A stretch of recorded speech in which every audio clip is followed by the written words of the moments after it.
On this episode of Athletes Anonymous presents After the Buzzer, we're going to be talking about the Draymond Green suspension and the rest of the Eastern and Western playoffs, kind of what's going on with them. And we'll throw that over to the boys over here. So let's get to the intro music.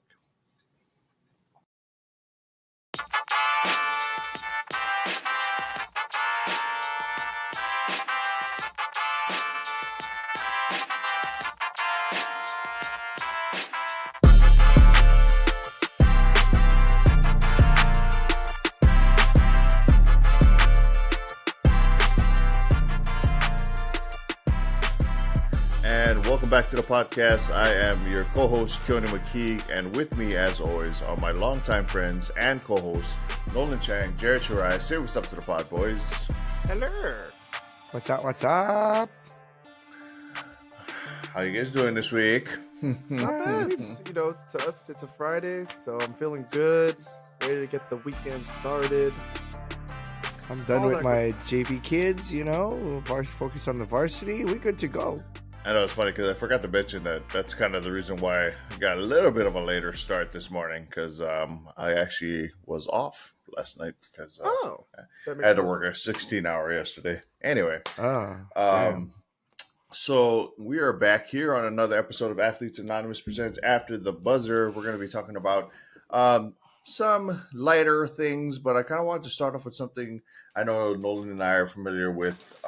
So Mikey Williams, like a top prospect coming through the draft pool area. I know he was committed to go play for Memphis, but he just recently got himself into a little bit of trouble. I don't want to convict him just yet because, innocent until proven guilty. But there was mention of a firearm and sort of few counts of, I believe, assault were the counts for him going against him. But I'm going to throw it over to you because obviously you're familiar with him as well. So Mikey Williams, YouTube famous. I think he was one of the first to really get one of those NIL deals. So throwing it over to you, like, what do you think about him getting him getting in trouble first and foremost, and then kind of what was your take on what happened? Something with the guards over in Memphis, man. I don't know what it is, but going into it, a lot of it was he was that familiar name and face you always kind of see around the social media sphere and things like that. Great talent down in Isidro, which I believe is just near San Diego. And Gotcha. he's a guard that has been at the top of kind of a lot of people's rankings, I guess you could say, power rankings or prospect rankings. I was never really a big fan of his game just because I looked at it always as big picture. I don't think he's gonna be able to compute very well to the NBA considering how much praise he's getting now for his great talent.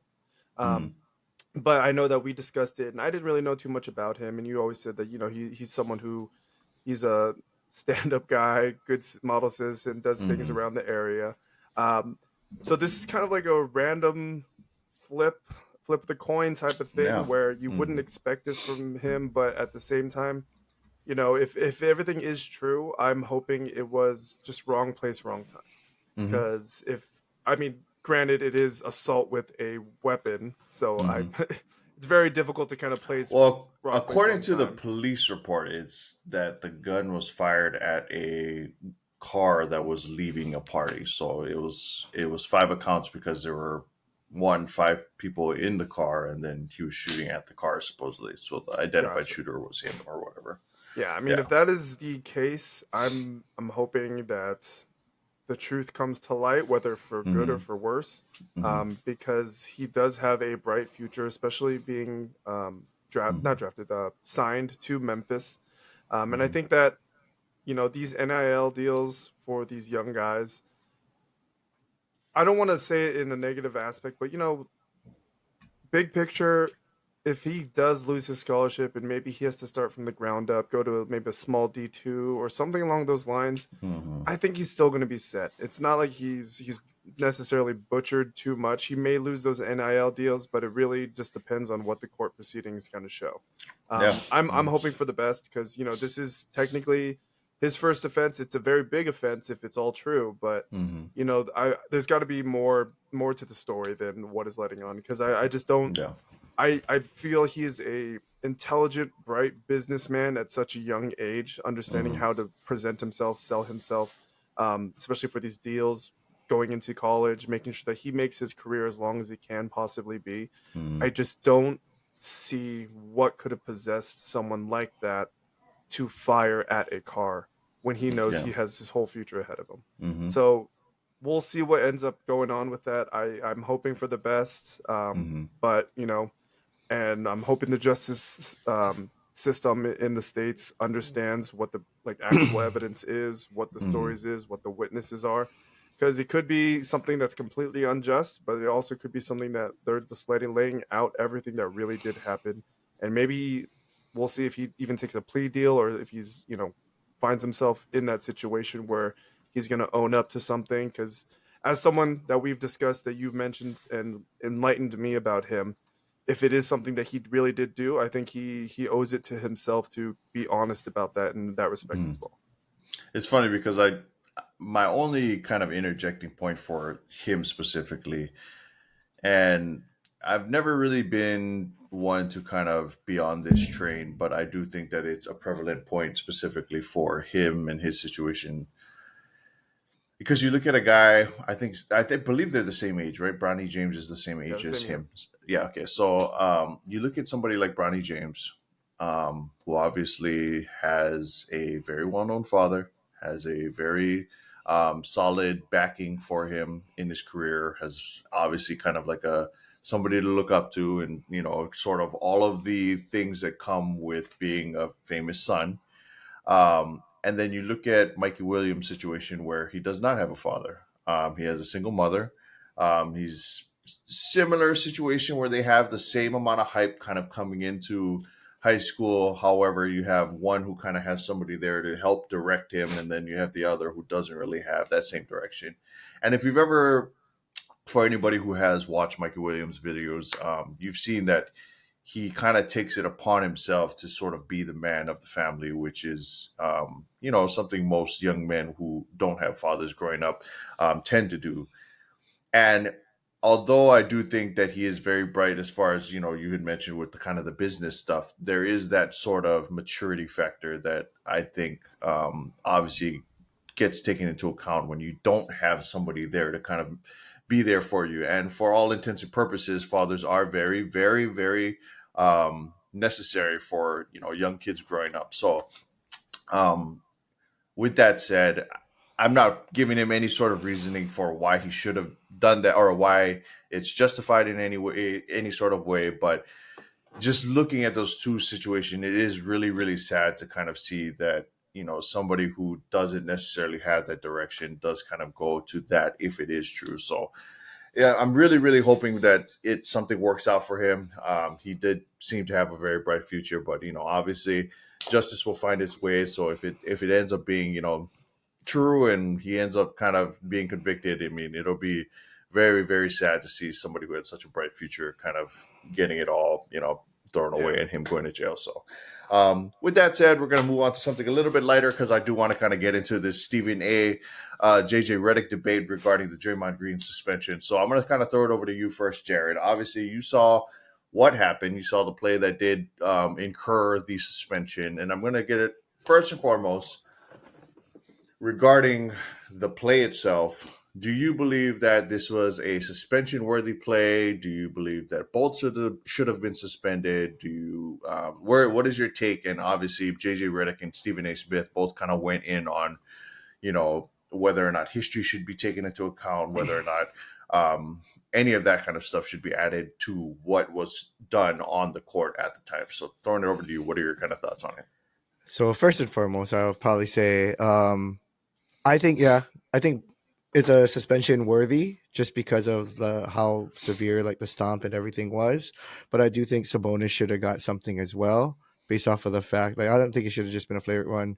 I think it could have been a two because you put another player in harm's way, like by dragging his leg back and things like that. Like, in my opinion, I like, we talked about it off pod. I've been a part of that in a soccer match and in like different like sports settings where your leg gets grabbed as you're trying to like full sprint down the court. Like there's not really much for you to do but to literally step. But the severity of the step, I mean, I get it. And like we've talked about, it is to Draymond's history. It's hard to say because I mean people change, but people don't change. So if you're asking me like should history take into account, I don't believe so. Just because there's a actions, right? So you're gonna look at Sabonis's history and you're not gonna suspend him because he's never been that guy. Like that's literally why you're not suspending him. So I mean, if you look at I Even think though low key he's been that guy, and they just kind of, yeah, I they've just was never like, seen it, right? like, And that's this is where I think I take more JJ Redick's side in the whole debate of everything. Like we're all for a physical NBA game. We always talk about the NBA soft now. I'm all for it. But it has to be like both ways. He said, you know, I don't know if it's the game plan, but the Kings have been kind of doing some dirty shit through the whole first two games. And just kind of. because they're the Kings, they haven't been to the playoffs in God knows how long. And all these things, but they don't have the reputation of being a dirty player like Memphis does. Like they're getting like away with a lot of shit. You know, he brings up all the instances, Draymond, the Clay incident, like the holding of Steph while he's trying to get free. I mean, and maybe small to people, but you got to understand, like it does take a toll. And so maybe Draymond did have enough, and Draymond being Draymond, you know, everybody know Draymond got a temper, but I do understand that after a certain sense of frustration, that's literally what's going to happen. So for me, like I think it's a suspensionable offense, but I don't think he's the only one that should have been suspended in that regard. Because if you're Fair enough. taking history into account, look at the past two games. Sabonis did all this dirty shit. You got to look at the things that how he's holding people, how he's bear hug. Dude, there's that one clip that he bear hugs Draymond on the ground, and it's like, okay, if Draymond did that, you would have gave him a flagrant two. Yeah. Like, I mean, Agreed. so for me, like, I don't think your history should be taken into account. But if it is going to be because it's Draymond, I think that you have to look at it everybody across the board.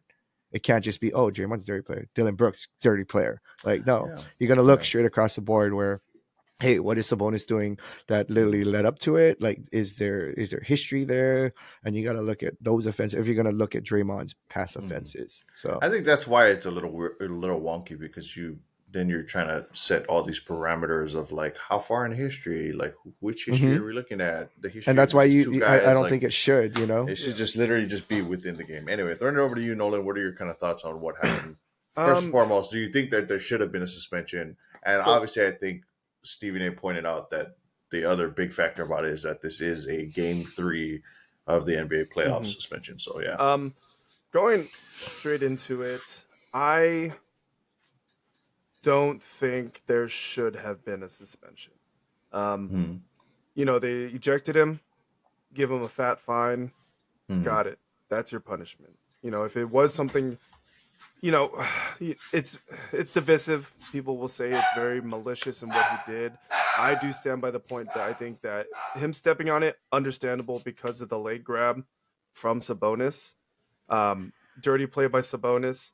But if you're going to look at it that way, check into that kind of, you know, there's a difference between stepping on someone and then like throwing all your weight onto it and then jumping off. He literally jumped off of Sabonis's chest, which is what I took the most issue with. You know, I understand the leg grab. You should be getting held accountable for that, Sabonis, from the refs or from the NBA.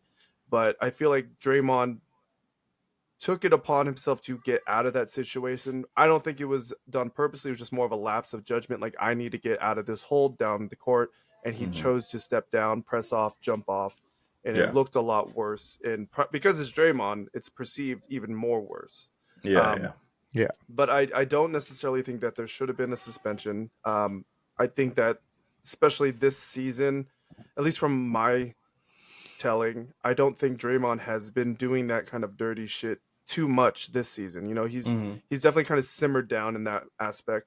And for something like this to happen in another 7-game series, like it has in history's past for him, I think it was kind of a weak move from the NBA. You know, thankfully, I'll get into it later, but thankfully the Warriors were able to pull out that win for Game 3. But I just think that he did the time. He paid for his crime, so he should be back for Game 3. Okay, McGruff, Yeah. the crime dog. Crime, pay for the crime. I think part of it Everything's too is sublime. like for me, like I think like I agree because a lot of the players, even the Warriors players, were the ones who said that they agreed that the suspension was right. You know, even if it's just one Mhm. game. But I Yeah. do think there's a whole different type of basketball being played right now, right? Yeah. We talk Mhm. about regular season Yeah. basketball and postseason A lot basketball. more And intense. postseason Let the basketball boys is gonna- play. I mean, and that's what it is. And I think was it JJ Redick that it was JJ, right? In the thing, Mhm. like the refs Yeah. are just trying to take too much into account and take control of the game way too much, rather than like Yeah. how it used to be, where it's like you're gonna duke it out. It's maybe the NBA is softer now, so they're gonna call fouls, but Mhm. it's not gonna be like a brawl. But Mhm. you're gonna let them attack each other. You're gonna let them body each other. You're gonna let them Yeah. do things like that, and of course the game's gonna get chippy. And you only step in when people start throwing fists. Basically, is what it comes down Yeah. to. But I Literally. also Yeah. I want to say that it should be looked into more. The fact that the Kings themselves played up the idea of Sabonis's sternum chest injury when Yeah. he played out the game, literally was playing body to body with another player, did Yeah. chest bumps that people were showing on social media, like, oh, this Mhm. guy is now in fear of having a fractured sternum. If you have a fractured bone, you will know you have a fractured bone, Yeah. especially if it's your Exactly. rib cage. Yeah, So it I would think- it would hurt your breathing and everything too. You know. Yeah. So it's Because like, I mean- why is this not a like a flopping call type of deal on him? Yeah. Because like really, if he's playing it up that much, especially post game, like I'm like, Yeah. come on, dog. Like, Yeah, for- I mean, like people will get nut checked during a game, and they'll go down whether it really happened or they're just trying to milk it a little bit.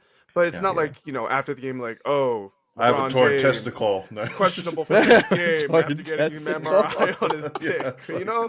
It just doesn't make sense. I don't know. That's But yeah, I'm in agreement with you, honestly. Like, I don't think he should have got suspended. Like, I mean, for all intents and purposes, like, I know he threw a little bit more oomph into that stomp.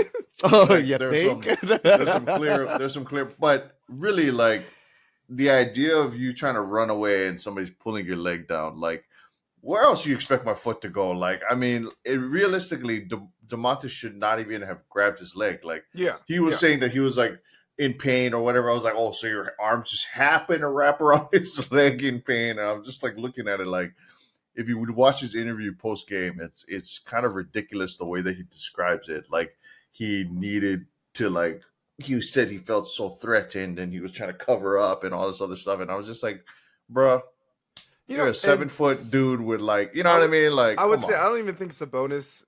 I don't think he's a dirty player, but it is true that the Kings have been kind of pulling some. No, you know what I mean? Like, I'm just saying. I like, mean, his dad was a little bit of a dirty player. I'm just saying. I think the apple does not fall like, far from the when tree. when like, you really consider, like, in today's NBA, what is a dirty player, right? Like, okay, well then, if you're saying it like that, then 100% he's a dirty player. Because I mean, they're so tissue paper soft over here.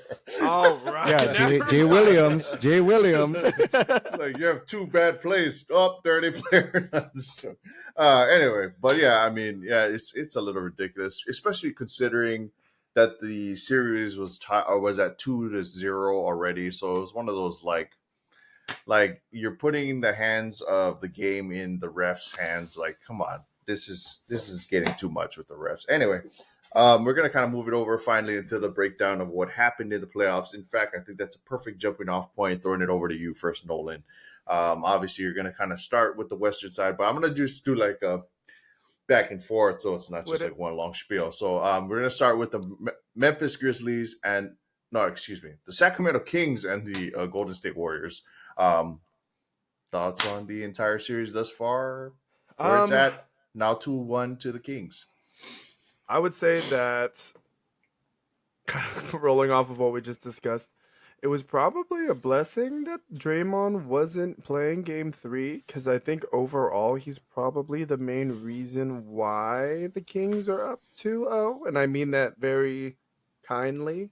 Mm-hmm. Um, when you really look at all the guys on the Warriors and all the guys on the Kings, there is obviously a very big age kind of average differential. Yeah. Mm-hmm. Um, Draymond is known as a great defender, but I stand by the thought that he is not a great defender. He is a great help defender. I don't think he can really guard anyone one on one, but he is able to slide into a slot or help side defense to cover up and fix the holes in their overall defense. Yeah, But did you see him say he would guard Shaq? no, you would. Oh Shaq my would eat God, you. I saw, Come on, dude, I saw that, come on, and dog. I was like, Barkley oh. couldn't guard Shaq. You Yeah, saw I what was like, happened, man? come on, dog. I was like, And What world are you living on, man? the Kings play at a very high, Barbecue fast-paced chicken. clip. One of the highest scoring teams in the NBA. The Warriors are very similar in that way, but mainly when Draymond is not on the court. So I think that both first game 1 and 2 were high-scoring games, but the Kings came out up on top. Both teams are very poor at defense, so when you look at it, keeping up, I think, is the main thing. You have the Kings trying to work hard as hell to imitate how Dellavedova was back in 2015, Yeah. guarding him. And Yeah. Steph makes it hard for them, and that's their offense. Like, he makes it hard for anyone guarding him, covering Klay Thompson, or having to recover to someone on the wing. And I think that them getting the Draymond out of game 3 allowed them to input a little more youth into their lineup. I like how you called him the Draymond. The Draymond. Not But just yeah, they were Draymond. able to put like Kuminga and Moody were able to get more minutes. DiVincenzo has been doing really well at the guard spot. Yeah. I just think that it's going to come down to who's willing to actually step up more on defense. We talked about it way before playoffs started. The Kings are doing phenomenal, but because they are outscoring the other teams, not because they are defending well to the other teams. So if the Warriors want any chance of taking these next few games and turning the tides for themselves, they're going to have to put in a little more work on defense to slow down the Kings and then keep their offense running. And having Wiggins back for the playoffs, absolutely a godsend. I'm hoping he gets his legs back under him so he's a little more into the rotation and more productive. But Malik Monk, De'Aaron Fox, Harrison Barnes, Sabonis, all of them are doing really well for the Kings, and there's a reason why Mike Brown got Coach of the Year. I don't want to take too much time on this, but what do you think about Jordan Poole's play as of late? I think he was a guy who knew he needed to get a bag and got his bag and has been on cruise control. Enough said. That's it. That was a perfect take.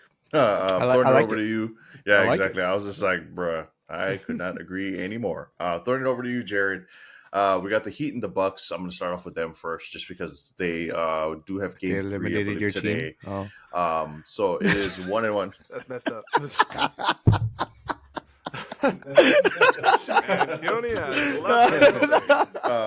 But yeah, because it's 1-1 and they haven't really gotten to game 4 just yet. I'm gonna throw it over to you. What are your kind of thoughts on this series thus far? Tied 1-1. Sorry about that. It's just, you guys all want to come at me all the time. I'm just like, I gotta throw my punches where I can, you know. No, it's been an interesting series, very interesting series, right? Because game 1, it was Giannis was out. Giannis for out, most of the game, and then Tyler Hero. I mean, and that really takes a toll on your offense, at least, because Tyler Hero does a lot, right? He alleviates a lot of the scoring. He's a good spark plug for them. I mean, he's the majority of the scoring right now. It's been pretty basically. sad to see, I mean, well, Jimmy's doing Jimmy things. He's got to do it. He's got to do it on both sides of the ball. And like for me, the Heat, like, they need to find that next player to help step up. Because I mean, they had 6 players in double figures in game 2, but I mean, that's like mid double figures, 18, 16, 15, 15, 14. Like, you need another 20-point scorer, maybe somebody that's going to go off and score 30 for you, on the other side of the ball. I mean, this is might be a blessing in disguise for the Bucks to have Giannis out, just because everybody gets their feet wet. Everybody gets to understand like how to get into the rotation, and so when their name gets called, like they're good to go. And Giannis is just going to add to that because Giannis doesn't need the ball dominant. Like he's a big dude. He's just going to attract attention. And if you're getting all these people's feet wet and they're getting their looks, they're getting shots up, they're scoring points. They had 7 players in double figures. I mean, you had Connaughton and Ingles, who went 11 of 16 from the 3-point line. That's just ridiculous, right? And they're coming off the bench scoring you 39 points. I think and then you add Giannis back into it. Playoff run is going to be Grayson Allen. I was just going to bring that up too. Joe Ingles. No, it's going to be Grayson. No, but it's going to be Grayson because Grayson can do a lot of things on the ball, off the ball, and the hardest part for me with him is he could be another Draymond. He may cost you games in that. He may cost you games in. I mean, he may cost you, but this is a scoring Draymond. 5 of 11, 4 of 8, scoring 16 points, and he does it on both sides of the ball as well. But yeah, for me, this series, it could go down to the wire if Giannis does stay out, just because the Heat have that dong in them. And like we always talk about with Jimmy's not going to let his team fail. He's going to bring it out of them. And we've already seen that this postseason. I was just laughing because it sounded like you said he has that dong in him. I was like, he got that dong. He got that dong in him. Man. Come on, man. No. Rachel Nichols. He got that dong.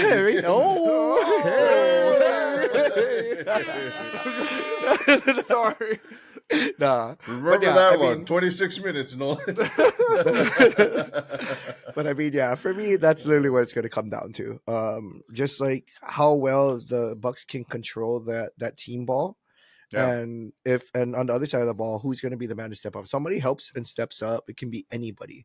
It could be Strus. It could be Duncan Robinson. I mean, I'm just kind of going down the list here.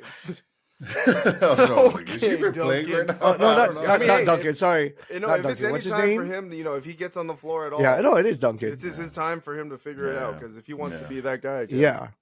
I mean, but he had a pretty decent showing, He was 5 of 8, 4 of 6, and he was a plus 10, so he was scoring points when he was on the court, He still is a factor. He's just not that big factor that we all thought he was gonna come out to be. But yeah, if they get a little help somewhere, I mean, even if Oladipo comes up and scores like 25, 30 points, I think it'll be a lot better of a series. But I do think the Bucks are just too deep. Like you look at their lineup, they really have a deep lineup. Even with Giannis out, it really shows, and they really brought it in that last game in Game 2. So for me, I don't know. It's tough to say where it's going to go from here. Game 3 will be a great deciding factor to see which teams show up and so if the Bucks stay consistent or if the Heat fight back because they lost by 16. So I mean, it's kind of a big deficit. Yeah, I was I was like, if Giannis is back and healthy, it's for me, it's gonna be a wrap. Because he's questionable for this game. Yeah, that's why. I think they said he's questionable for this game. So it almost might be one of those like they're gonna keep putting the questionable tag on him. I think it's just like they're gonna see how it feels at the beginning of the game. Or do you think that they know that this is gonna be like we discussed last pod, gentleman's sweep? So they're like, why don't we just rest Giannis a bit while we can? And see how it goes, and we'll throw him back in. Low key, this is my biggest thing with like so many teams that like I feel like kind of catch flack for like what they do throughout the season sometimes, or like regarding resting players near the end here. LeBron James has been doing it for such a long time. You know what I'm saying? Like he's been smart enough to like save his body for this moment, especially as he's gotten older. So it's like one of those things where like if people aren't catching on to that whole idea yet, like what are you doing? Like this dude obviously shows you the blueprint for like how to like be ready to be in these super intense games for a lot longer. Like I don't know. So it's like in my head, I think Giannis is finally adapting to that mentality. So we'll see what happens. But anyway, I'm gonna throw it over to you, Nolan. We got the Minnesota Timberwolves and the Denver Nuggets. That one is tied. Excuse me. That one is at 2-0 for Denver. What are your thoughts on what you've seen from that series thus far? 2-0 Denver. I know the first game was a runaway. Second game was looking like to be one, and then the Wolves kind of stepped back up and were able to Yeah. tie it late in the game. Almost got it. Yeah. I still see this one as a sweep. Yeah. I think that Denver is a quality team, not the greatest defensively. There's a lot of lapses in defenses, which is why they had kind of that late season slump, as well as this game 2 slump where they were allowing the Timberwolves to kind of merge back into it. But at the same time, the Wolves have a lot of weapons, and so if you're facing a team that has a lot of weapons, it's a lot more difficult for a team that knows that defense is not exactly their strong point, and it gets shown out a little bit. You have Gobert and Cat, both of them inside at the same time, while Jokic is one man, one not average defense man, who has to kind of help cover both of those guys while you have maybe Michael Porter Jr. or Aaron Gordon stepping at the floor to kind of help guard Cat. Cat's a big body. He does kind of whine and complain a lot, but he is a big boy who can get to the bucket. Cat. He's a big baby. He's a big baby, but and then you have Anthony Edwards, who finally has been showing up since that abysmal showing in the play-in versus the Lakers. And he's definitely stepping up to the plate when it matters most. You still have Conley, who he's a savvy veteran who's not showing age, right? But it's going to be really, very revitalized. It's really going to really wanted us to trade for him. I thought he. I was gonna say that would have been a perfect kind of just facilitating. I love Conley, man. I just love his game. Like he's so underrated. Yeah. Anyway, continuing on. I think this Wolves, and I mentioned it last pod. I think Wolves are one of those teams that just don't have the maturity to win the late season. I don't think they're there yet. They have the pieces, they have on paper the talent, but I just don't think that they're there yet. The Nuggets, on the other hand, have these guys who are mature and do have their flaws, but they can overcompensate with their maturity and their ability to play a level-headed game. So you have Jamal Murray, who I'm so happy to see him have his resurgence because, to be fair, Jamal Murray and the Nuggets were the biggest threat to the Lakers in the bubble championship. Bubble Murray is back. Yeah, Bubble Murray is back, and he's going at it. And you have a deep team, KCP, who is a veteran to the postseason now. And he's still young. I think he's like 29 right now, or maybe almost 30, but he's still young. He's got that. Do we think that's young because we're older than that now? Or is it I'm taking away some of the COVID years. It just merged. But yeah, I think Nuggets are going to be able to sweep this team. I don't think that the Wolves will go down without a fight, but if the game gets away from them, it's going to look ugly. So it really just depends on them. And Jokic is continuing to show why he is one of the top runners for MVP. But that's another conversation for another day. Yeah. Agree. What's funny is I was just going to say, I didn't realize how temperamental Rudy Gobert is until like recently watching him in all these games. I was just like, I guess I never really watched the Jazz play, so he's very emotional. Wow. Yeah, I didn't realize when he didn't make the All-Star team. Not him. Yeah, exactly. Throwing it over to you, back to you, Jared. Back over on the East side, we have the 76ers and the Nets. It is 3-0. Obviously has not been that competitive of a series, but we're going to throw it over to you. What are your kind of thoughts on what's been happening? I think this like Nolan, I believe that this should be a sweep. The Nets had a nice little run. Mikal Bridges still their best weapon, just not getting any help. I mean, it's hard to say, but you got people like James Harden playing great basketball right now. Probably their best player in this series, in my opinion. Like he's been stepping up. He's been not the James Harden that we used to know, where it was just very selfish. Like he's looking to pass, he's looking to get his. Like he's a better team player. Like even his chemistry and like it looks like his demeanor even looks like a better team player. Like it's not just like spotlight me, I'm the man. Like no. And it's allowed Embiid to kind of get away with, in my opinion, at least a subpar playoff series so far. I don't think he's really showed up. but at the same time, I don't think he's really needed to show up. So that Yeah. that does help. I'm kind of curious to see like this last game they won by 5, and the Nets have that ability to be streaky because they have some good players, good shooters on that side of the ball as well. But I don't know how far they're gonna get Philadelphia, at least with a 9-man rotation. Yeah. Like that's gonna.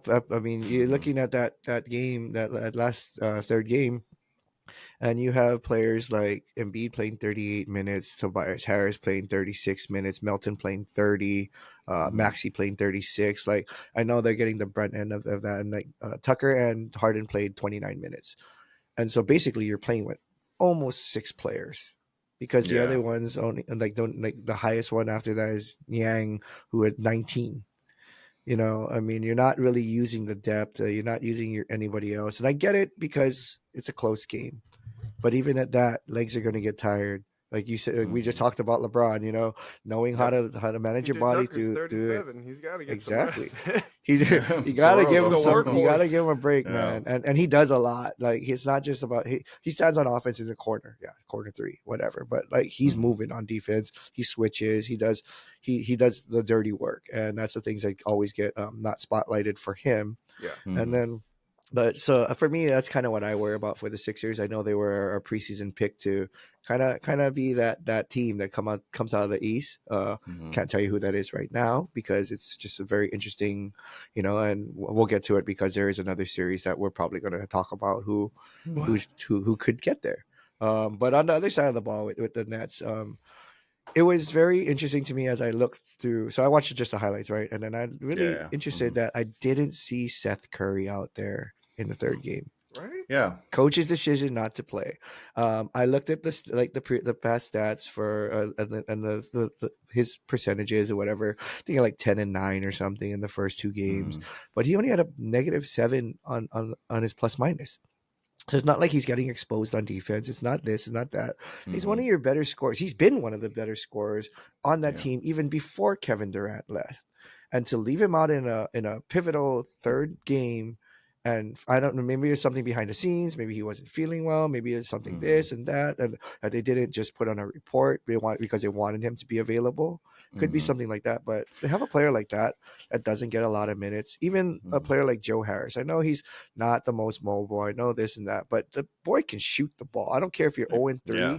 Let him shoot more than 3 shots because, I mean, he wasn't a 3-point champion for nothing. And even if he's not shooting threes, like he's got all 3-point shooters have a good mid-range shot. Let's be real. And that's where they start so they can move back. They see the ball go through the hoop, and then it helps them visually and with their confidence and well. So players like that. I mean, I look at the players who didn't play: Yuta Watanabe, Patty Mills, and Seth Curry. Those are the 3 names that stick out to me. Early in huge. the season were a big part. Yes, they were part of that. Like depth. They're purposefully not playing the guys from like the Kevin Durant team just to kind of see what they have with the rest of these guys. Maybe give them a little bit of playoff experience. Didn't they say that is it Cam Thomas has barely been getting minutes too? Cam Thomas got 11 minutes. And he went down. He's going off for like 40-point games. I was like, why not? Yeah. Just give him if you're gonna sit all these other guys, give them the reins, let them run. Like they're basically only running with 6. Build their trade stock a little bit, you know what I mean? Yeah. Next year, I'm pretty sure they're going to look completely different, but who knows? So I think this is going to be a sweep. That's where I'm at. I agree. I mean, I agree with it as well. Sadly, I want to see the Nets steal a game, but I don't. If we're not playing players, I mean, let's be real. You're not gonna win a game. I'm gonna throw it over to you, Nolan. We got your team next. Obviously, the Lakers and the Grizzlies have been in sort of a passionate game, if we'll just put it lightly. But yeah, so what have you seen? First and foremost, what do you think about Dylan Brooks saying that LeBron is just old and it doesn't matter what he says? Dylan Brooks can go kick rocks. Go outside, touch some grass, young fella. You are not that guy. You're not that guy. For real. For real. He wants to be the villain of the NBA. God, LeBron dropped 50 in this next game, please. I don't. No, for real though. I actually don't want him to score more than 30. No, but somebody literally said, like, oh, you just charged LeBron. Now he's about to drop 40, 50 on your ass. Game 2, I will say, all it came down to was us not picking up defensively, and then inside, Xavier Tillman absolutely destroyed us in the paint. I think he had 23 and 12. For someone who is a role guy and getting those types of minutes and producing at a very, very high percentage clip, that is what a team needs, especially when you don't have someone like Steven Adams who can play during this series. Yeah, I know he's not only in because Brandon Clark and Steven Adams are out, but Xavier Tillman needs to get more run, man. I like him. I think he's definitely. I think this might be his contract year too, so maybe that he's trying to get a re-sign. And I think he did a phenomenal job. I think that scoring wise, the Memphis Grizzlies will be able to get their job done. What they do have is a lot of high energy, a lot of tenacity on both sides of the floor, and it can be an issue. Jaren Jackson Jr., of course, absolutely phenomenal defender. Yep. Doesn't really. Told Jared that's my favorite player right now. He's a very off-ball player, right? Yeah, Yep. he's a very off-ball player. He's not gonna go back to the basket kind of player. He's gonna try to see what can move around, and I think the team does a really good job of getting him in his open looks. And that is, I was gonna mention that I think that's the kind of thing, that's the kind of team that the Bucks want to be, right? When they don't have their star guy on the court, the Memphis Grizzlies are the golden standard of my star's not here, but we can still ball. And I think the Memphis Grizzlies are showing that still. And I knew going into game 2 is like, just because John Morant's out means absolutely nothing, because these Memphis Grizzlies can operate so well without him. Going into the Lakers, I don't need LeBron to go off for 40 or 50. Lakers, I do just for this but it game. would be nice, though. It would be nice. It would be nice. I do just for this, just for this game, and then he can score 20 the next 2 games after that. He can do nothing for all I care. Just score double digits so to keep the streak alive, and the then that's Lakers good. have been doing great team ball, great wins when they play as a team and all the team gets the touches. LeBron can go off, but you'll still get AD with 25 and 13. You'll get Austin Reeves, who gets 17, 5 and 5. You get Rui, who gets 18, 5 and 5, or something along those lines. When the team Rui is spread, Hachimura. he's been the dark horse for us these past 2 games. He's going 20 plus both games, and his work with Phil Handy is showing in spades. And I'm very glad that Phil Handy is on our developmental team, because other than that, our developmental processes have not really computed much for us. He looks more confident as a shooter, which has really been nice. His mid-range is butter. But yeah, I think the Lakers have a tall order ahead of them, and this is the first playoff game at Staples Center / Crypto.com Arena since 2013. God, I hate in that front name of fans. So much. So that's that going to be so much. That's going to be So, huge. The only thing I want to ask is, I think they go as far as D'Angelo goes, because he's been nowhere to be found in some games, and they cannot afford that. I agree. Your big 3, besides, Austin Reeves and Rui stepping in great, but it's Russell, James, and Davis. Everybody knows that. And you can't go 2 of 11, 1 of 5, and just be like non-existent. If you're gonna have those numbers, at least get to the damn free throw line. He didn't even get to the free throw line. Like when people don't score, that's where you want to be. You want to at least attack the basket, draw a foul, and try to get some kind of rhythm going. But the weird thing is, I feel anything. like you should match up Reeves with Tyus Jones and leave D'Angelo Russell to Bane, because Bane's going to be their main output on the wings. And at least D'Lo, he's not the aggressive defender, but he can get in front of someone and kind of hold them to it. He does his job, basically. Helps that defense, can assist whenever needed. But Tyus Jones, I feel like, has been tearing us up on the inside, being able to kind of cut through, weave, dish off when no one else is realizing who's cutting through the paint. So I think Tyus Jones needs to be kind of covered a lot harder. Jaren Jackson, you stay in front of him in the pass lane, you're going to be fine. You got to make sure you take care of the second chance opportunities on the rebounds, and we'll be good to go. I still think the Lakers are going to take this. I wouldn't be surprised if Memphis takes another game, though, because they are that team that has given us, headaches all season long, and they're showing it. And as much as everyone hates to admit it, Dylan Brooks does get under Lakers' skin, in the fan base at least.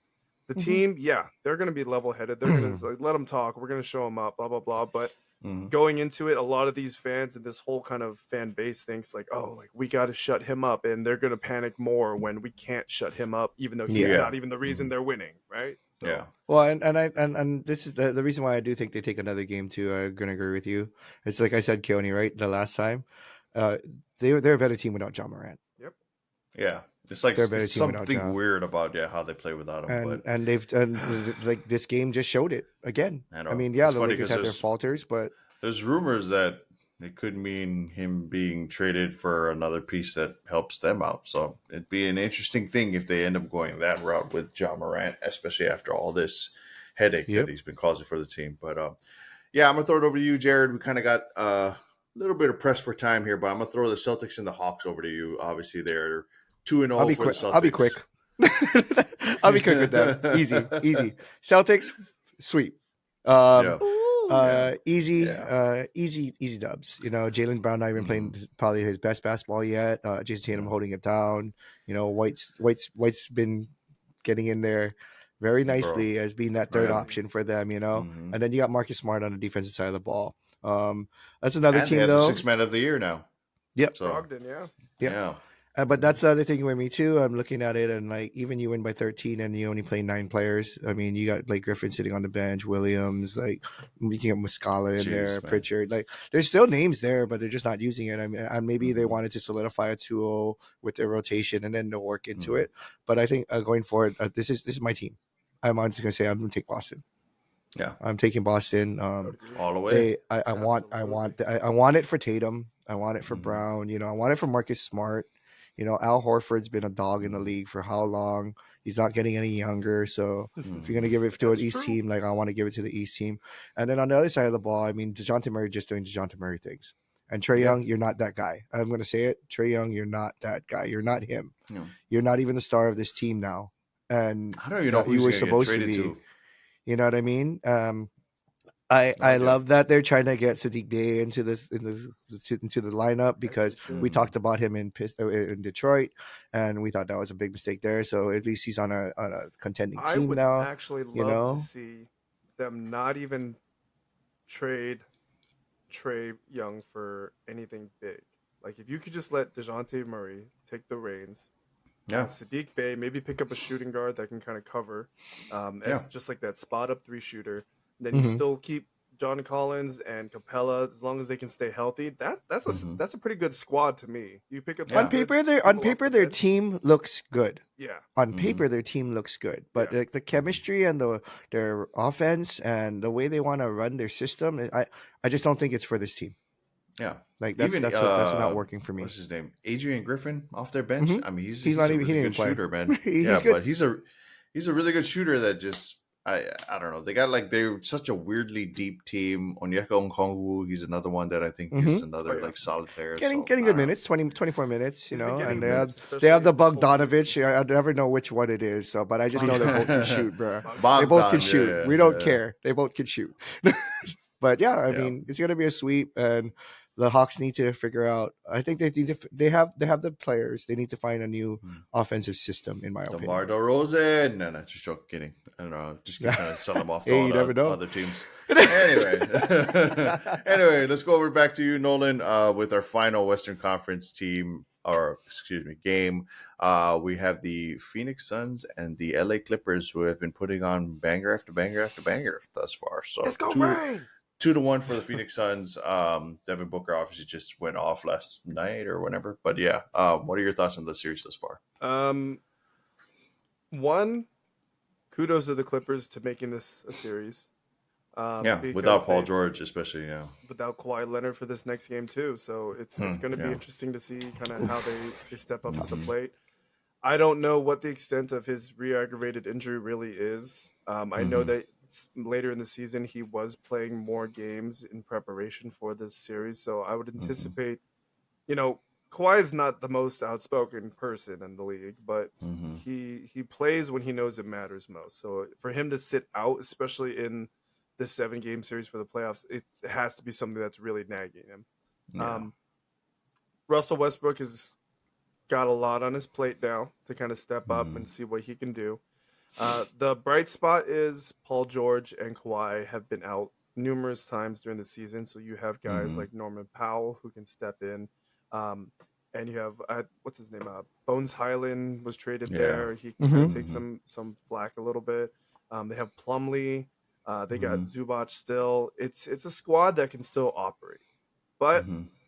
you're going against Chris Paul, Devin Booker, Kevin Durant, DeAndre Ayton, and you go as far as those guys let you go. They were able to win that game one because Kawhi Leonard was unstoppable and he was able to let everything flow through him and he completely dominated in the way he needed to in order to win that first game. Mm-hmm. Game two, different story. They understood the objective and the Suns came out guns blazing and you got these guys who at this point everyone has been in the playoffs. Everyone's been deep in the playoffs. Four of these guys have been to the finals. So Mm-hmm. it is now a matter of who is going to show up when it matters most. When you play against a team that has typically three playoff veterans in the lineup, where now Mm-hmm. you only have Russell Westbrook on the other side of the court. So I don't think the Clippers are going to last tonight versus Yeah. the Suns, but If Russ pulls this out, man, like props to him. Like exactly. that'd be insane if he ends up pulling this out. Because I But mean, you think about it, Russ's best seasons were him as the yeah, star. You know, it yeah. was just him. Mm-hmm. And I think that it's going to be weird to see because I don't think that the supporting cast with him for tonight's game is anywhere near the supporting cast he Yeah, had prior. yeah, But it's going to be a mission for them. But I'm if Kawhi's only sitting out this game, okay. But at yeah. this point, you might as well just kind of gift wrap I this gotta this say, it's series to it's the such a miss Suns. for them to have traded away Luke Kennard because I really do feel like he would Because have Luke Kennard's been. on Memphis, and boy, has Yeah, that kid he'd been been shooting balling. well I against the know. Lakers. Is he the? I think he's the number one percentage wise, right? Yeah, In the since the league. break, Yeah. So since the All Star break. it's just stupid. Like I don't understand why you trade away a guy like that who was like a hand in glove fit for the team where it was. Hmm. But anyway, yeah, it just sucks for. I know you guys are Laker fans, and obviously, nothing for the Clippers over here, but it just sucks that we don't like. I think we all knew this was going to happen because it always happens with these two guys, especially Paul George and Kawhi. But it just sucks that we don't get to see a healthy version of them just go through a playoff without Yeah, any. You know what I mean? Like I just it's want to sad. see good basketball, but it sucks because we're never going to get to that point where we get to see it. So. It is what it Um, is. yeah, it really is. Throwing it over to you, Jared. With the final series for the playoffs, we have the Cavaliers and the Knicks, who have been showing out lately. So it is now 1-1. Going into Game 3. What are your thoughts on this series thus far? This is a fun series, in It my really opinion. is. It's a Young fun teams. series. Yeah. Young teams, a lot of underdog names, Yeah. people who have a lot to prove. But I'm gonna say this series probably could go to 7, Yeah. easy. The way they're Agreed. trading, the way they're just doing things. Game one, I'm looking at game one. Donovan Mitchell goes off for 38. They still lose. Mm-hmm. You know, it's not about your big dog going off at this point, right? Yeah. You looked at the Knicks side of the ball; they just spread their offense. Spread their Mm-hmm. offense. You have Brunson with 27, Randall with 19, and you have Josh Hart with 17 off the bench. Everybody else just Shout out had Josh Hart, man. had something. Oh, I love Josh Hart. Love Josh Hart. Mm-hmm. And then you look at game two, and it's the complete it's so different because you look at Garland went off for 32. Mm-hmm. Mitchell only had 17, but he had 13 assists.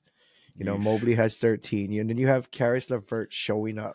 When we all know Karis LeVert can ball. He Hmm. did it when he was in Brooklyn. That's where he made his name. And so the fact that he got 40 minutes last game.